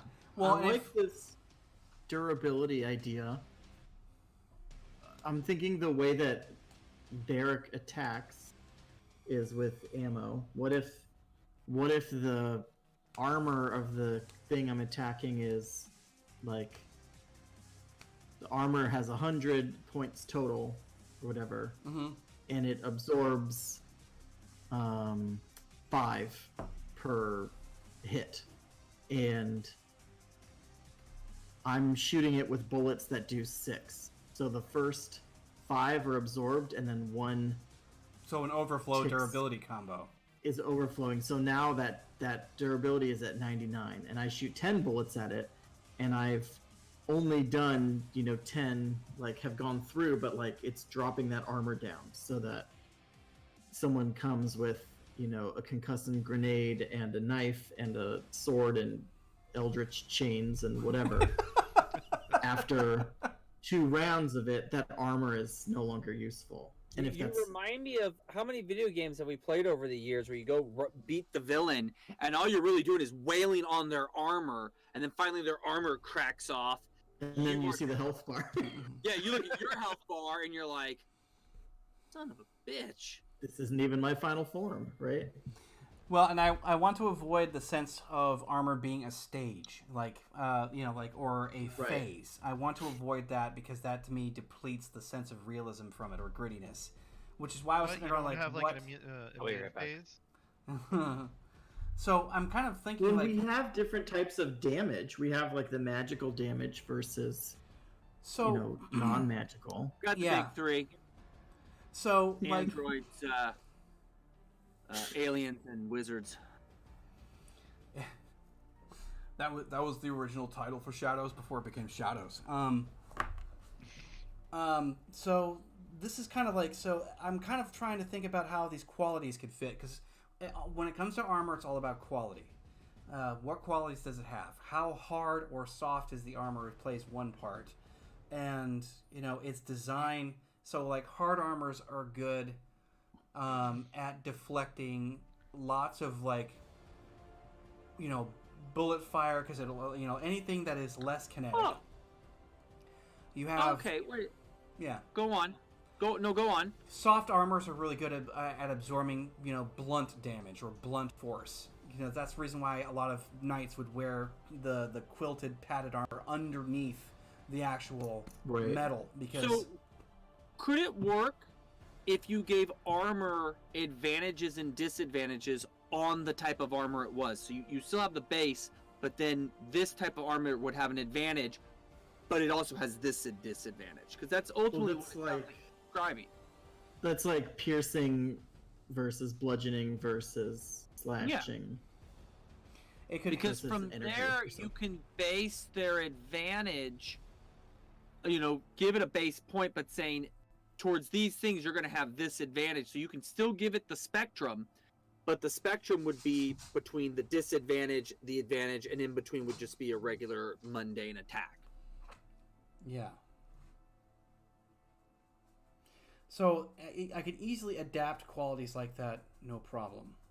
Those are, the main thing to try and sort would be, how do we apply, and so if we have damage, which is a number, we have to meet it with a counter, and there has to be a Right. counter number. Correct. And because that's how we demonstrate the protection that the armor offers. So what I'm kind of thinking, I really like durability. I really do. I like the durability, but again, durability It kind makes of a lot of throws. sense. Yeah, durability throws a monkey wrench into the armor piercing, however, and that's where I'm just kind of like, okay, how do I describe numerically? What if durability, or what if you still have durability but piercing is able to, like, literally do what this name on this plate says? Like it's able to pierce a certain amount. Or- Or could you give armor piercing an exponential growth factor? Could be. So here's It one eats up durability faster. It gets a multiplier. Well, I was thinking maybe Could if get a we're gonna do multiplier, math yeah. on this, what if you take durability? It's always based off of 100, right? And then you take the armor piercing, and what if it hits? You take whatever the durability is, and then just like a certain percentage of that always goes through based off of the armor piercing. Right, and that's kind of what I was leaning on in my head. I So was like, 10% will always go through on this level of. yeah, and if Well, you and let's explain say, for that, example, go ahead. so let's say, for example, you've been in a fight for a while, and your armor's durability is down to like 15. That piercing shot's gonna do a lot more damage because there's less armor to go through, right? Yeah, Does that well, make sense? and yes, and so but we're talking. So the piercing should do something. Like the idea between armor piercing should be that some bleed over happens. Like maybe the armor stops an armor piercing round from completely ripping right through you without having worn it. But let's take something super simple. Let's say you have an armor of 30, or just for the sake of argument, it's armor 30. Doesn't really matter what the number is. But armor 30, and they shoot you with a weapon that's 12 damage, but they have armor piercing rounds. Now, because of that, you basically say armor piercing. You could say armor piercing half or 2 in this case, right? It works similar, but here's the difference. Whatever, it's basically saying half the damage will penetrate, even if you're wearing armor. Like, this is just an example. But you can sit there and it's like, what if it was armor, like armor piercing, and you just said, and you could give it a number instead of fractionalizing it, instead of making it a fraction, you could say armor piercing 5, armor piercing 10, armor piercing 15. You just make it elements like that. And so if you have, like, of course the armor piercing can't go above the base damage of the weapon you're using. But let's say you had like if it was armor piercing 5, right? You shoot somebody who's wearing armor 30, 5 damage will hit them, but they do not take the 12. If that makes any sense. No, that makes sense. So here's a clarifying question I have when you say you want to have an armor a base of 100. Are you looking at in a scale that some armor would be 90, some would be 80, some would be 60, all the way down to like some armor would be just be 10? Mm-hmm. Or is it all based on 100? No, I'm saying that the cap would probably be somewhere close to 100 because eventually, how much armor can you really say you can deflect? No, that's true because I'm looking at if you go off the base 100, you can then almost like to me if you had 100 armor, you have a godlike shield. Yeah. Like nothing's getting through that thing. Right, but you have to have some kind of crazy ass armor piercing capacity in order for it to work. Yeah, like the only way to get past 100 would be to have armor piercing, but you'd need like an armor piercing of like 20 to just get it down to a level where normal things could attack. Like you'd have to armor pierce it, and behind that someone's gun cutting a regular bullet, and you're hitting a bullseye on a bullseye. I think the problem in my head about the durability, though, despite the fact that I kind of like it, the problem that I have with durability is it presents the same kind of it basically removes because it's like after you do a certain amount of damage the armor is destroyed. That part makes sense, but it still feels like what you're trying to do is chip the armor away in a more like it's like you can't. It feels like you can't bypass it, and it feels like things that do bypass it seem almost too powerful. So it's like, why get the durability? Well, you have this issue though. I'm going to take The Matrix for example. In the movie The Matrix, they shoot up. You're wearing all your armor stuff, and you're shooting up. Those slugs are hitting different areas. Mm-hmm. You hit enough time. If you're hitting the same area, you're eventually going to shred that area. The durability, in a sense, is saying that the whole armor would go to shot. That's not necessarily true. A section might go to shot, but you might have, like, say the section around your heart's still good. You're not going to get fully blasted away, so it almost has to be like a regional durability. Oh, that's juicy. Well, so Barrick, the way my cybernetics work is I have armor on some parts of me and armor that's not on some parts of me. So I have Extra like my armor left arm has armor because that's the one that was replaced, like mechanically replaced after I died. But like my right arm does not have armor. That's the one that looks more like a real arm. So that has no added armor to it. Yeah, it's like in baseball. You have guys that wear helmets, and some of the helmets come fully around. They have the shield and everything on them, and the other side's not. And you get hit on the other side, it's going to hurt a lot more. And you have that mechanic already built in the sense that it's not armor, just I'm putting this armor on, but you actually delineate in your stats between your torso, your right arm, your left arm, your right arm, your left leg, and your head. You have that there. So it could be in this sense. I'm going to take Ivar. Say Ivar gets hit in his right arm. He's got a total armor of 91. He hits a 15. You would have to build in a mechanic where I could just say, hey, you took 15 damage to your right arm. And now that's been dropped. And so you're not destroying the overall armor. You're destroying those sections. That is realistic. Yeah. I wonder That if this seems like... There's a really key component here that I'm trying to do, which is like even if the baseline of the concept is complicated, to implement or deploy it should be simple, and that's really the crux of it. So I'm kind of thinking that somehow or another I'm gonna wind up with an overflow ability mischance combination somehow, and I've got to figure out how to make that work. So I was kind of thinking about like, okay, what if durability was not such a huge pool? Maybe that's just the number of like strikes, hits, whatever. Maybe that's the number of times it's been smacked around. So low quality armor, more or less loses efficacy after four major hits. Like we're talking low grade, like standard Kevlar vest, because technically speaking, after a Kevlar vest, So it's been you're hit giving it strikes. You get Right. so many strikes, you're out. Right. Then the armor say becomes half effective, meaning that once you hit that point, you're not losing it. It's not going poof gone. But what happens is that the armor becomes 1/2 of its original quality. I like that. So That makes sense. yeah, And it so seems simple too. that is simple, yes. So and I'm thinking like, and if the overflow is simplified, meaning if we keep that, the durability would just basically tweak the way that armor would function and make it even more realistic. It would mean something that the character or the player has to track, but I think it's kind of fun to track it. So as long as there's actually like an entertainment value, an experience value, it's worth keeping. That's the golden rule. If it enhances the experience, we're good. If it doesn't, it's out of here.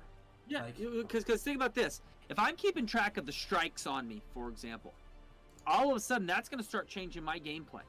Because now I'm going, ooh, shit. I can't be as risky because I only got a couple more strikes and it's like blowing through your luck. There comes a point where you go, oh. Yeah. So We've blown through our luck before. let's see here. Problem with overflow is definitely the armor piercing element, and I think I really like the overflow. How can I make? Because the only thing about that is that unless I modify the armor's like maximum caps. So damage has stopped. Hold on real fast. I wanted to look at the overflow real fast. Yeah, and one see what you second. got. Okay, so like the heavy vehicle weapons, they basically can start pushing past. So like the armor where you guys are at now, it basically takes heavy and vehicle weapons to get through it, just on their own merit. Like it takes at least that much to do you guys some serious harm. So you can go back to that. So overflow damage.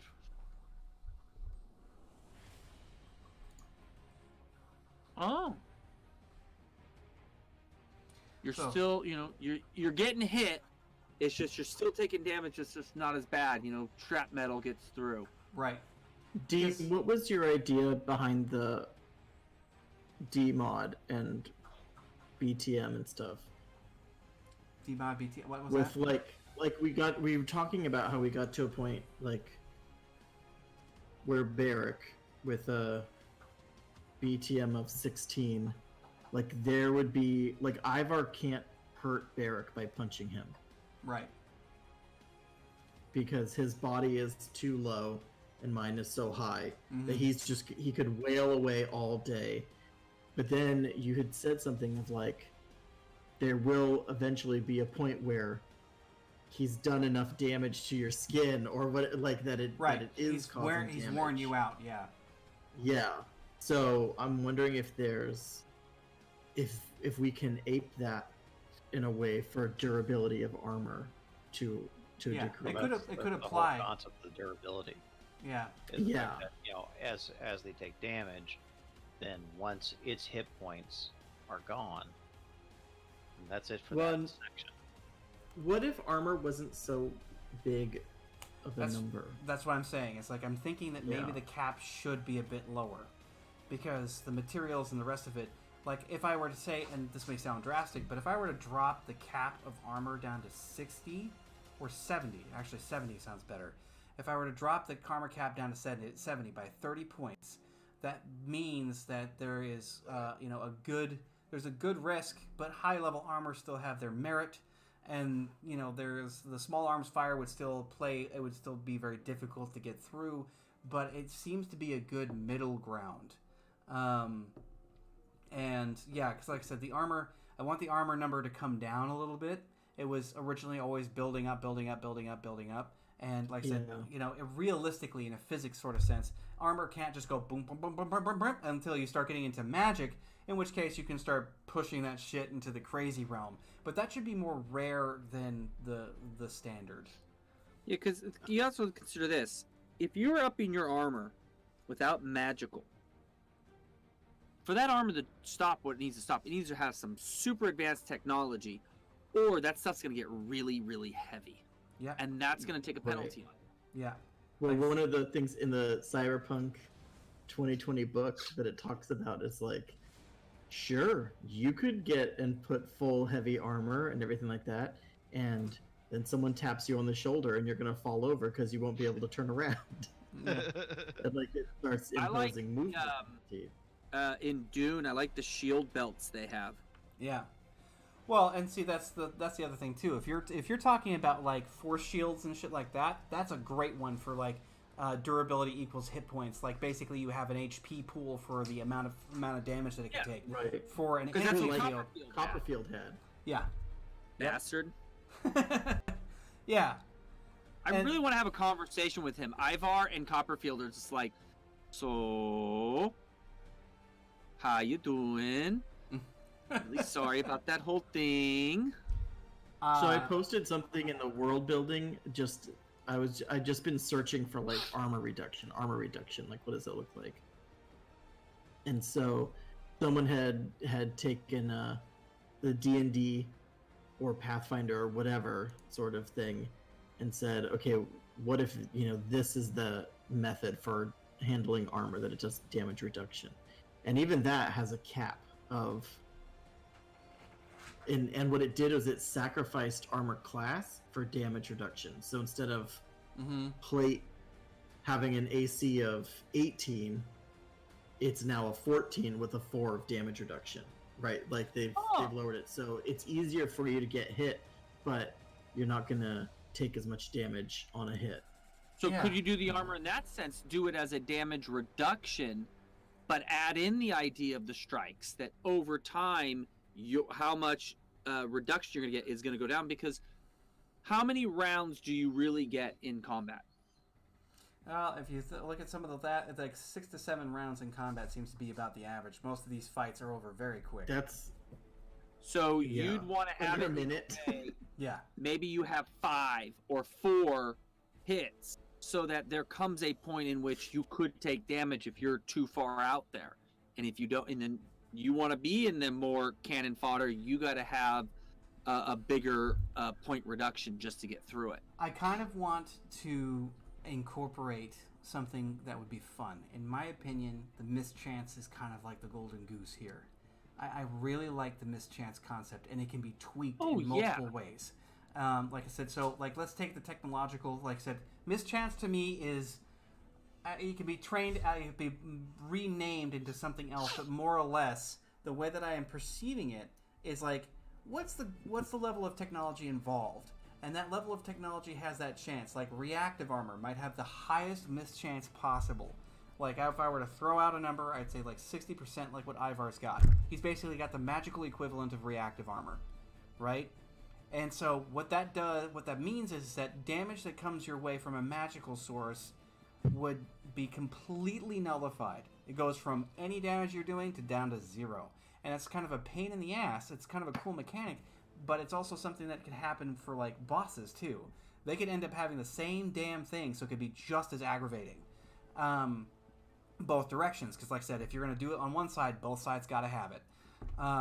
So it's that whole balance of the equation. But I love the idea of mischance, and I'm thinking about like low quantities of mischance. Like if you it's basically that whole you get shot. Let's say you rolled a botch and you have no luck to save it. The armor has a certain amount of durability, so it gets a hash off for the durability. Like say it's got 5 hits or whatever. So you take the hit, okay. The damage itself has now got to be applied, but that mischance, maybe it's something small because it's like really high end technology but really low quality armor. So it's like 20% mischance. That botch, you roll that 20%, and somehow or another, that 20% comes in, and you're just that lucky, and the round or whatever stops that botch from being completely devastating. But you still, you know what I mean? Yeah, I completely agree with you. Consider this: what makes the mischance such a great game mechanic? It brings in chance. Yeah. It brings in Lady Luck. Lady Fortuna is now here. You're going to get screwed, but Lady Fortuna smiled on you this day. That's what makes the game fun. There's no merit. There's no setup here, because that's ultimately what we're fighting against. Is either you have a system where you've built up your armor, it's meritorious enough to stop the bullet, but there's that chance that luck can get through. And that's what armor piercing is the counter to mischance. Oh, fuck me. You might actually have a really good idea. Ivar has them every now and then. See, Holy here I'm shit! thinking, That could actually do it. I don't know why I didn't think about it the other way around. Holy crap! Make them paired off of each other. Mischance. Where are you going with it, D? Yeah, tell you us could your you opinion. could seriously do armor piercing just just reduce as... mischance. No, well, you could do a reduced mischance if you want to do it, but I'm trying not to overcomplicate it. It might just be that you sit there and go like, okay, you've got your armor with the overflow, and you've got the... This could be a lot of fun, actually. Yeah, buddy. I think you got it. Are you recording? Yes. So wait, well, are you I'm in a not sense saying armor piercing would have the same mechanics as mischance? Right, well, so mischance has been incorporated into Ivar's armor, which is, like I said, I don't know if I want to add a counter to mischance per se, but what I want to do is, like, this is kind of what just blew into my brain, and I was like, okay, what if armor piercing literally is the percentage? Like, what's the chance that it's going to go through? Because that's what you're playing against. So you have armor of a certain capacity, and if you say I've got armor piercing like 50% or something like that, meaning it's 50% armor piercing, which means that you would have an extra die roll to make, but it could be extra fun because the damage is fixed. So you go armor piercing is 50% chance of actually dealing the damage. The only thing is it's like I'd have to determine because like does it do full damage if the armor piercing works? Because scenario, you have target gets shot by opponent who has armor piercing ammo. Their armor piercing is 50%, so they roll their attack. It's successful alongside rolling a percentile.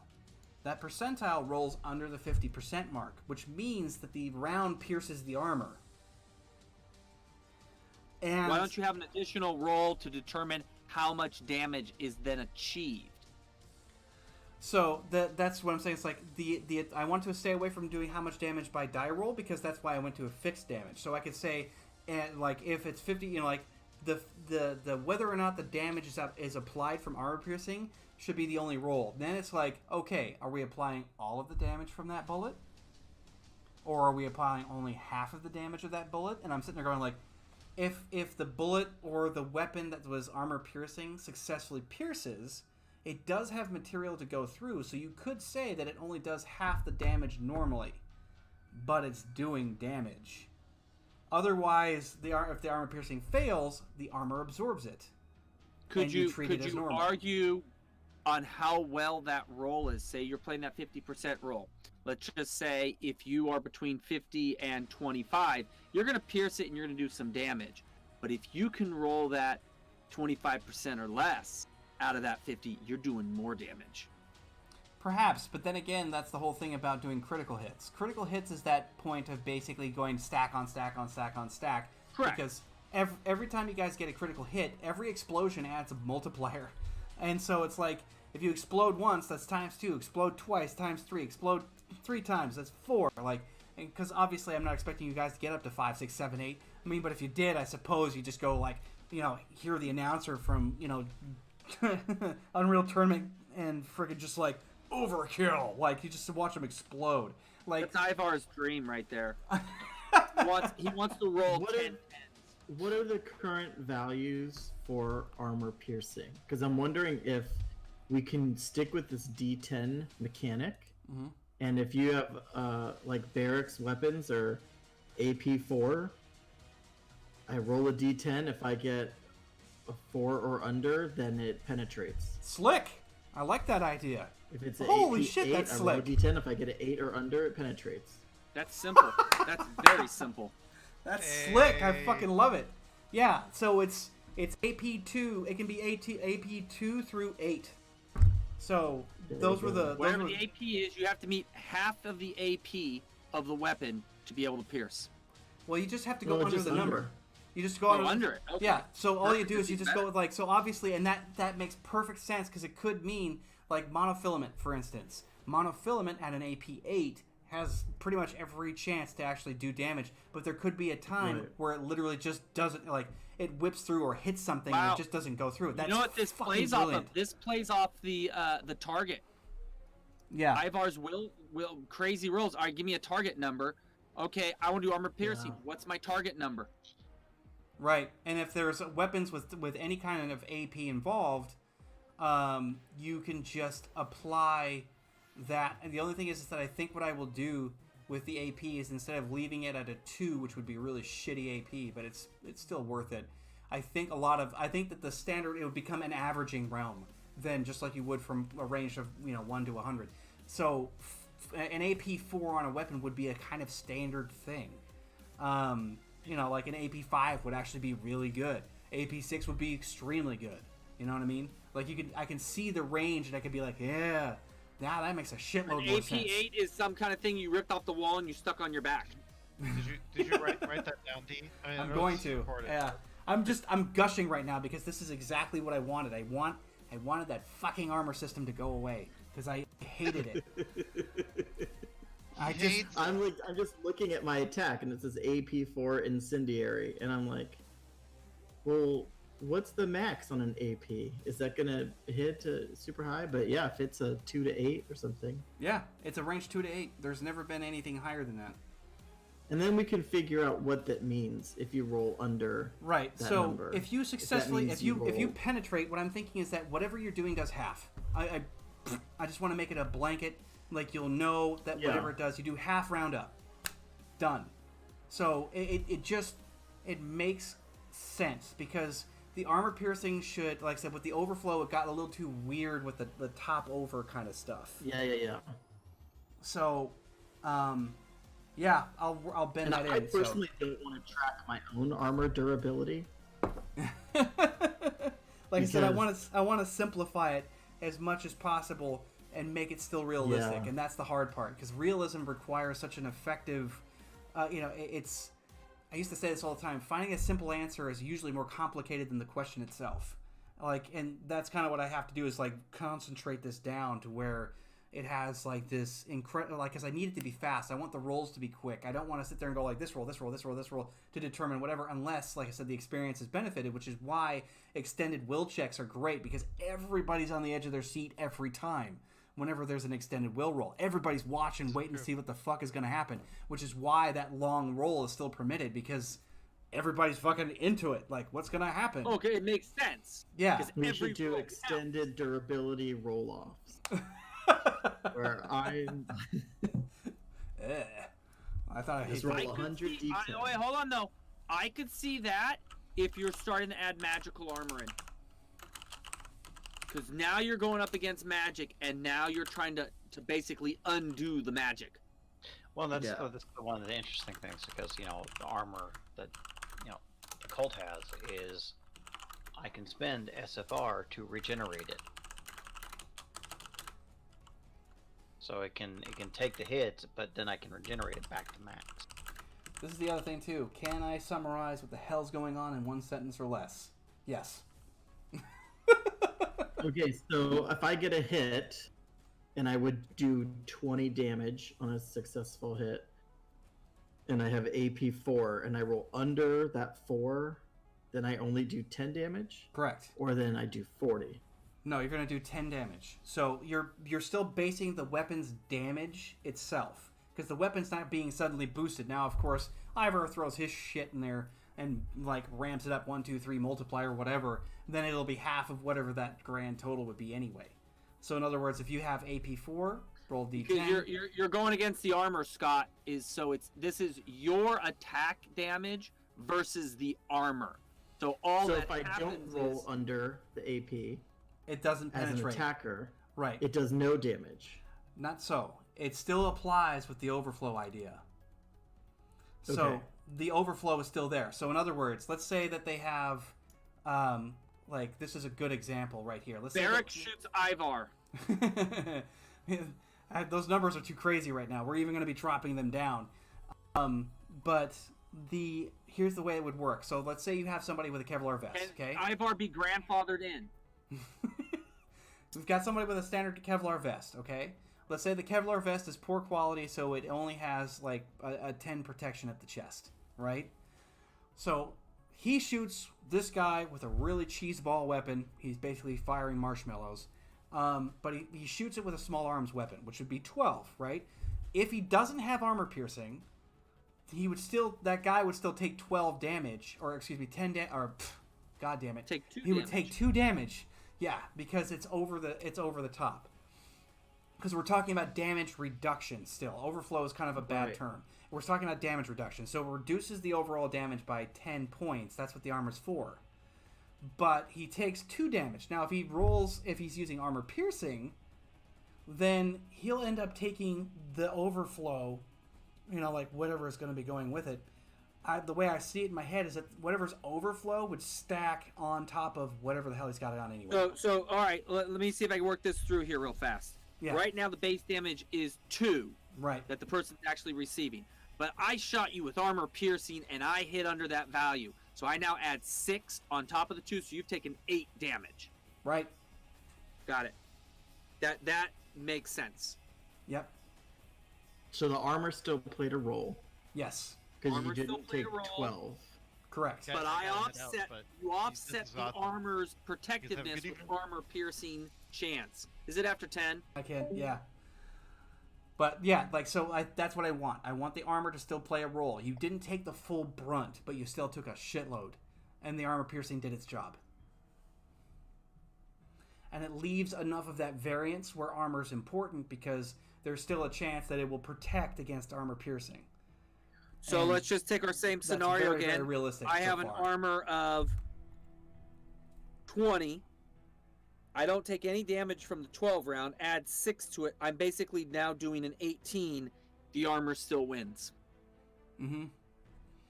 But the armor So piercing... all you're doing is you're taking your base attack. If your armor piercing works, you're adding half of your base attack on top of it. It stacks. Yeah, you're just adding half the damage. And if the overflow would have normally been blocked entirely, you just take half because it penetrated through. That's the whole point.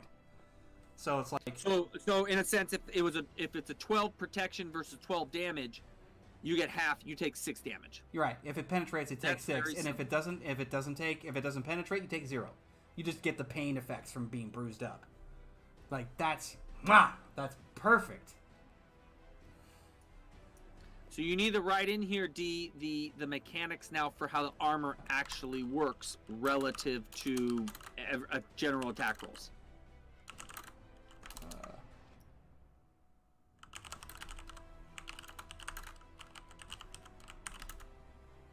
Done.